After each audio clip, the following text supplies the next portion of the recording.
ناظرین کرام، قرآن مجید تاریخ کی کتاب نہیں مگر قرآن نے بیان کیے گئے واقعات تاریخ سے بڑھ کر ہدایت اور عبرت ہیں۔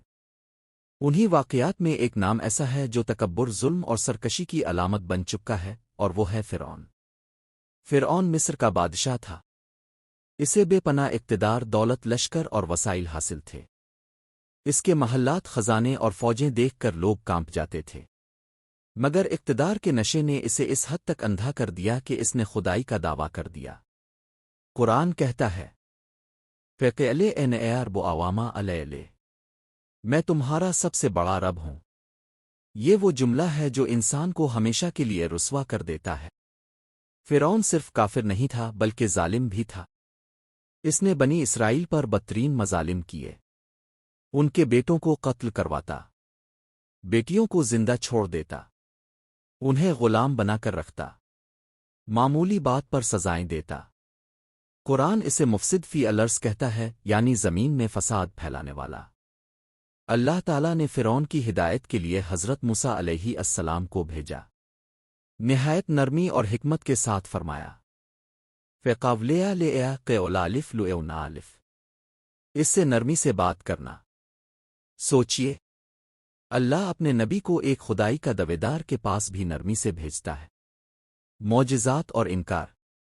حضرت موسیٰ نے واضح معجزات دکھائے۔ عصا اژدھا بن گیا، ہاتھ روشن ہو گیا، جادوگروں کو شکست ہوئی، جادوگر سجدے میں گر گئے اور ایمان لے آئے، مگر فرعون کا دل نہ پگھلا۔ وہ بولا، یہ سب جادو ہے۔ جب حق سامنے آ جائے اور پھر بھی انکار کیا جائے تو یہی ہلاکت کی راہ ہوتی ہے۔ اللہ نے فرعون اور اس کی قوم کو بار بار تنبیہ کی۔ قحط، ٹڈی دل، جوئیں، مینڈک، خون، ہر عذاب پر وہ کہتا، اے موسیٰ، دعا کرو ہم ایمان لے آئیں گے، مگر عذاب ہتے ہی وعدہ توڑ دیتا۔ آخری انجام، دریائے نیل۔ آخرکار اللہ کا فیصلہ آ گیا۔ حضرت موسیٰ بنی اسرائیل کو لے کر نکل گئے۔ فرعون اپنی فوج کے ساتھ پیچھے دوڑا۔ دریا کے کنارے بنی اسرائیل گھبرا گئے، مگر موسیٰ نے کہا، قَالُوا نُوَ مِنْ رَبٍّ سَيَّدْنِينَ، ہرگز نہیں، میرا رب میرے ساتھ ہے۔ دریا پھٹ گیا، راستہ بن گیا۔ موسیٰ اور ان کی قوم پار ہو گئی۔ جب فرعون بیچ دریا میں پہنچا تو پانی پلٹ آیا۔ ڈوبتے وقت اس نے کہا، میں ایمان لایا، مگر اب بہت دیر ہو چکی تھی۔ قرآن کہتا ہے، الَّذِينَ وَيَقِدُونَ سَیْئَاتِ قِبْلَہ، اب جبکہ اس سے پہلے نافرمانی کرتا رہا، اللہ نے اس کی لاش کو محفوظ رکھا۔ لِنَجْعَلَهُ آیَةً مِنَ الْخَلَفِ، تاکہ تو بعد والوں کے لیے عبرت بنے۔ فرعون آج بھی زندہ ہے، عبرت کی صورت میں۔ فرعون مر گیا مگر اس کی مثال زندہ ہے۔